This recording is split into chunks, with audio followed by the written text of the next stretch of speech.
Okay, this video is for Aggressive Tone 4238. He's asking about your question is soccer, are there online soccer programs or football program? The one I've put together is basically not mine, right? I'm calling it mine, but it's not mine because it's a collection of just some simple videos that you can, right? It's free for now. And you can check out all the videos.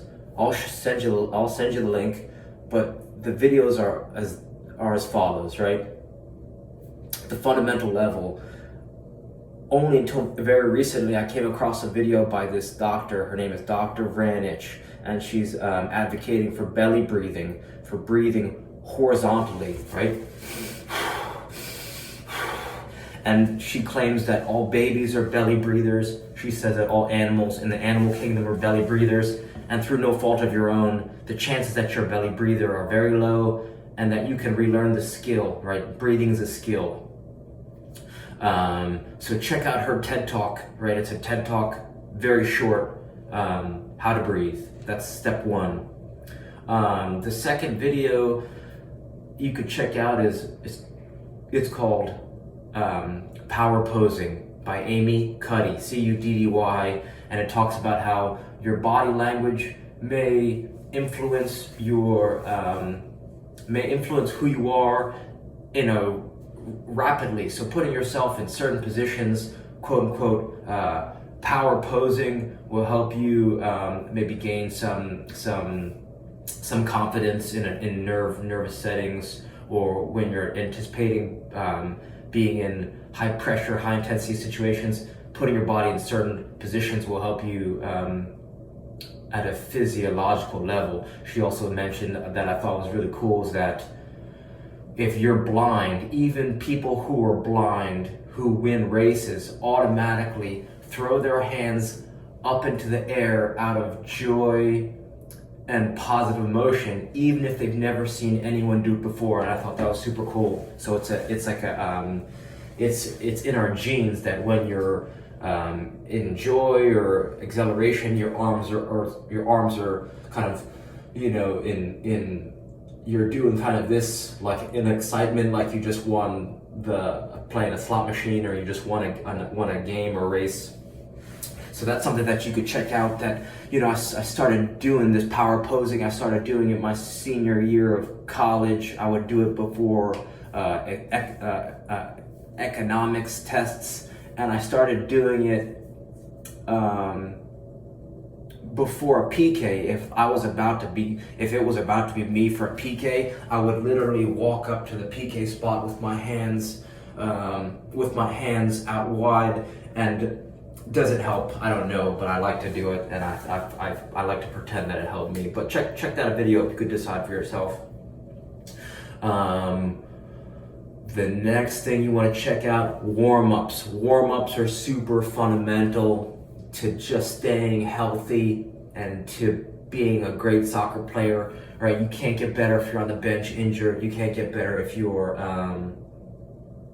out for an injury. So I think warm-ups are super important, right? If you check out the warm-up of the best soccer teams in the world, and they might be doing a different style warm-up before they get onto the pitch, but I just noticed that it was poor. So if you check out any Muay Thai warm-up, right? I searched for the top 10 professional Muay Thai fighters of all time and tried to find any of their warm-ups, and I came across one. But if you search any Muay Thai warm-up, you'll find ones that are 5 minutes long, that are short, that get you moving into good ranges of motion, and are dynamic, and they're fun.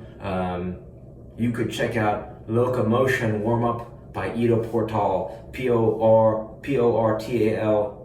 You could also check out Dmitry Klokov, KLO-KOV Warm-Up.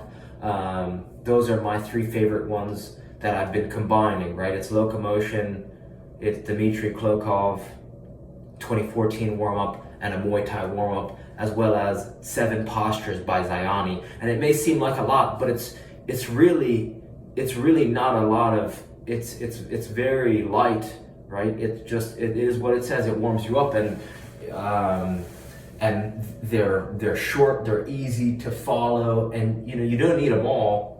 It's nice to combine them because I think you get the best of both worlds, or all four worlds.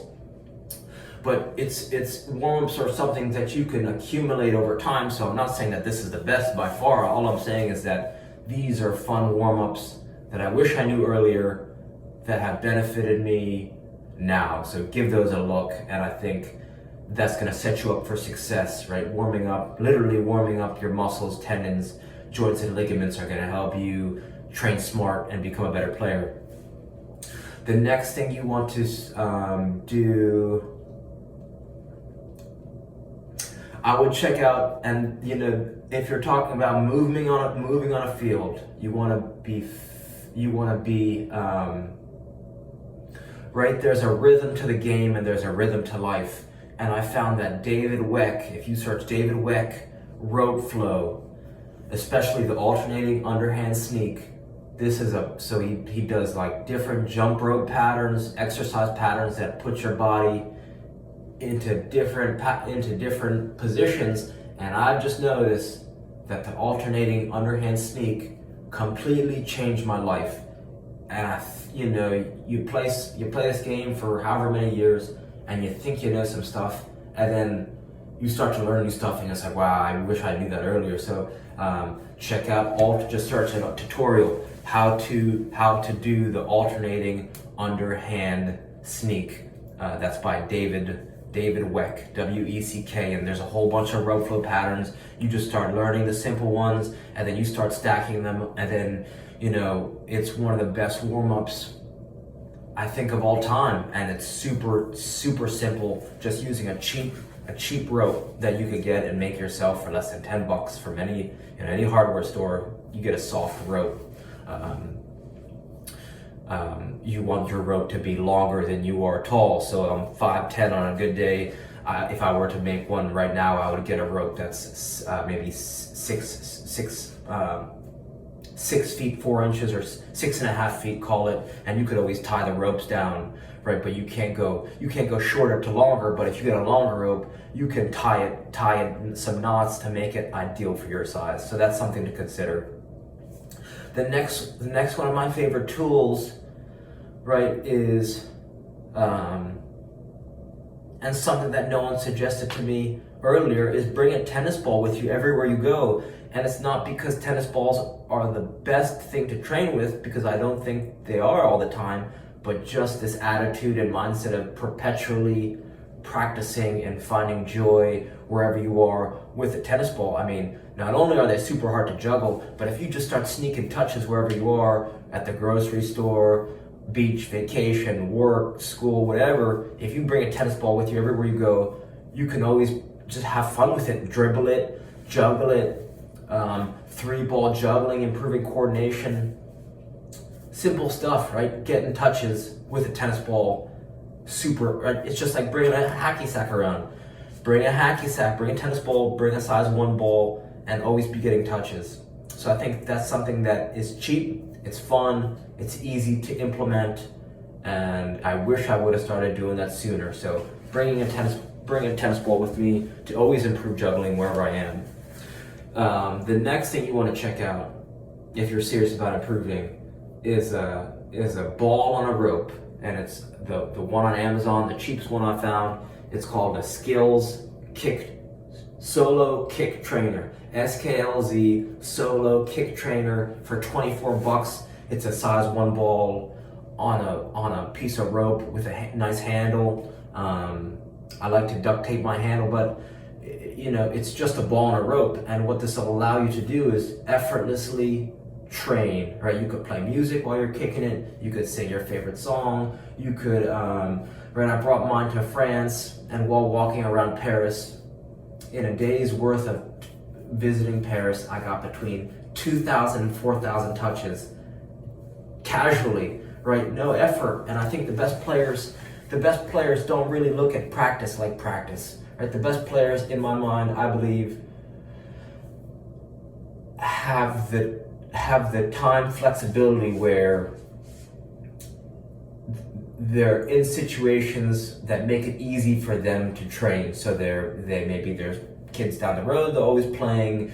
There's a big wall by their house. It's easy for them to play and get better, but they're not thinking of it in a way of, okay, I gotta train for soccer. So that's something to keep in mind, right? Think about this, a phrase that goes, diamonds in my backyard, and it talks about, or it's like, think about where you live, think about where you work or go to school, right? It kind of makes you have this almost imaginary, you have an imaginary circle or triangle, places where you spend time. So if there's places that can improve your life in that vicinity, then you want to spend more times in places where it's going to encourage positive behaviors, right? So think about Serena and Venus Williams. They had access, maybe their dad worked at a tennis facility, so they had access to the courts, and when they went to go there to play, they were introduced to high-level trainers and players, and they were able to rapidly improve their game just because they had access to this place. So, where this place is for you, I'm not sure, but just thinking about, okay, are there professional players who live by me? Are there fields there's always players playing, so I can have players who are better than me help me improve my game, or someone to always play with? Or is there a big wall by my house? Or is there a big hill by my house? Do I have a nice backyard where I can put a rebounder? Can I put a slack line? Is there a sauna? Is there a kickboxing gym by me? Is there high-level gymnastics or Pilates, right? So you kind of have to think and develop an awareness and seek out tools, locations, and trainers in your area, right? You could do a search back like kickboxers from the World Cup kickboxers from Olympics past, and they could live very close to you, call it within an hour's distance, right? I once drove 16 hours just to train with a strength coach, right? Halfway across the country. I went from Rhode Island to New Jersey to Ohio just to train with Louis Simmons at Westside Barbell. So, was that a good decision? I don't know. I learned a lot, but it was life-changing. But there's definitely people closer, right? I could have checked out a Pilates studio, right? Cristiano Ronaldo, he does Pilates. So could Pilates help you train? Probably. So those are just some things to keep in mind when you're moving forward. The next thing you want to do is invest in a size 1 ball for dribbling, right? Dribbling is a big part of the game. The reason you want to do that is because think about if you've ever played, first-person shooters like Call of Duty, Counter-Strike, right? Halo, any of those games. If you have your sensitivity, if you change your sensitivity to the highest settings, and you go to move your character around, it's gonna jerk, right? If you're not used to it, it's gonna jerk your aim very quickly. But when you start to develop an awareness with the sensitivity, you're gonna be able to manipulate the controller so where you're aiming, so you could start to aim on people you're playing against and have a competitive advantage against your opposition. The same thing for soccer. If you have a size 1 ball and you start to learn ball mastery skills and drills, and different ball mastery moves like Cover soccer training, COERVER training, then all the work you do will multiply, right? It'll be magnified because using a smaller ball in theory is more difficult. So when you get onto a field and you're using a size 5, it's gonna be so much easier because you've spent the majority of your time using a size 1 ball for dribbling. So that's why I like doing dribbling drills and ball mastery drills on a smaller ball. You don't have to use a size 1, but I encourage it.